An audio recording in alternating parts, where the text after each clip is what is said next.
Hello friends, welcome to Indian polity series.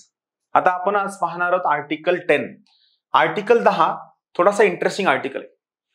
Article 10 बद्दल जी constituent assembly होती यांनी article 10 का टाकलं? कारण त्यांना माहित होतं की उद्या भविष्यात जाऊन आपली पार्लमेंट असणार आहे. पार्लमेंट काय आहे? Parliament is legislative organ of the government of India. So parliament हे बेसिकली काय आहे? पार्लमेंट हे गव्हर्नमेंट ऑफ इंडियाची लॉ मेकिंग बॉडी आहे. काय आहे? लॉ मेकिंग बॉडी आहे. मग आता पार्लमेंट काय म्हणतं बघा, तर उद्या काय होऊ शकतं? समजा एखादी पॉलिटिकल पार्टी पॉवरमध्ये आली आणि पॉलिटिकल पार्टीने काय केलं? Article 5, article 6, article 7, article 8, article 9 या सगळ्यांचे प्रोव्हिजन्स चेंज केले किंवा या सगळ्यांच्या प्रोव्हिजन्सला चेंज करणारे लॉज आणले पार्लमेंटमध्ये. त्यांच्याकडे खूप जास्त मेजॉरिटी आली आणि पार्लमेंटनं केलेले लॉज आणि आर्टिकल 5, 6, 7, 8, 9 यांच्यामधले प्रोव्हिजन्स कन्फ्लिक्ट मध्ये आले आणि पार्लमेंट म्हणले की नाही, आम्हाला काही घेणे देणं नाहीये. कॉन्स्टिट्यूशन मध्ये काय सांगितलंय? आमच्या लॉज नुसार आर्टिकल 5, 6, 7, 8, 9 यामधल्या लोकांची सिटिझनशिप काढून टाका. असं बिलकुल होणार नाही. So you have guaranteed citizenship unless and until you are violating constitutional provisions. जोपर्यंत तुम्ही संविधानाच्या तरतुदी व्हायोलेट करत नाहीत तोपर्यंत तुम्हाला असणारे जे सिटिझनशिपचे राईट ते गॅरंटीड आहेत. They are guaranteed by the constitution of India. आलं लक्षात? सो आर्टिकल 10 काय म्हणतं? आर्टिकल 10 म्हणतं continuance of the rights of the citizenship.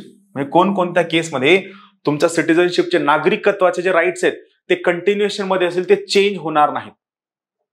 कंटिन्युअन्स of the rights of the citizenship, कोणकोणत्या केसमध्ये राईट्स काय होतील? कंटिन्यू राहतील, हे चेंज होणार नाहीत. म्हणजे पार्लमेंटनं जरी लॉ केला आणि पार्लमेंटचा लॉ जरी कॉन्ट्ररी असेल, आर्टिकल 5 to 8 म्हणजे सध्या जो पार्ट आपण डिस्कस करतोय यांना जरी पार्लमेंटचे लॉज कॉन्ट्ररी असतील तरी पार्लमेंटच्या लॉजच्या वर कोण असेल?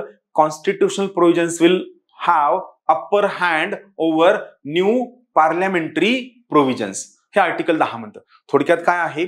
पाकिस्तानमधनं किंवा इतर ठिकाणावरनं मायग्रेट झालेली जी लोक इंडियामध्ये खूप जास्त सेफ्टी, खूप जास्त सिक्युरिटीच्या सोयीनं मायग्रेट झालेत, या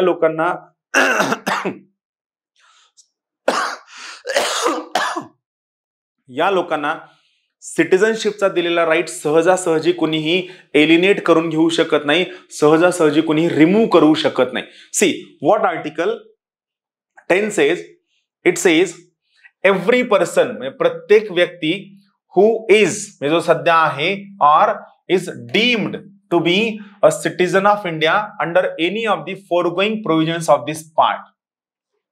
एखादा व्यक्ती जो सध्या सिटीजन आहे किंवा जो सध्या सिटीजन लगेच होणार आहे, सध्या जो पार्ट आपला डिस्कस होतोय, या व्यक्तीला shall subject to the provision of any law that may be made by the parliament continue to be such citizen. हे दोन गोष्टी. पहिली महत्वाची गोष्ट, सध्याच्या पार्टने ज्या लोकांना सिटिझनशिप मिळालेली आहे त्यांची सिटिझनशिप कंटिन्यू राहील, हा पहिला पार्ट झाला. सोबत दुसरा पार्ट काय आहे? या लोकांना पार्लमेंटने नंतर जे सगळे लॉज केले जातील, those laws shall also be applicable as a citizen of India. म्हणजे महत्वाची गोष्ट, त्यांचे सिटिझनशिपचे राईट्स काय होतील? कंटिन्यू राहतील. सिटिझनशिपचे राईट्स विल रिमेन कंटिन्यू, हे राईट कंटिन्यू असतील. आणि दुसरी गोष्ट काय की जे काय न्यू लॉज बनतील, हे न्यू लॉ सुद्धा त्यांना काय असतील? ऍप्लिकेबल असतील. मग ते राईट्स असतील, ऑथॉरिटीज असतील, रिस्पॉन्सिबिलिटीज असतील किंवा लायबिलिटीज असतील, हे सगळे या व्यक्तींना ऍप्लिकेबल असेल. म्हणजे थोडक्यात काय की कॉन्स्टिट्यूशन आणि पार्लमेंट या दोघांमध्ये कॉम्प्लिमेंटॅरिटी आणणं, उद्या जे सगळे बदल होणार आहेत या सगळ्यांमध्ये कॉम्प्लिमेंटॅरिटी आणणं हा यांचा मेन पर्पज आहे between constitutional provisions and laws made by the parliament. Thank you.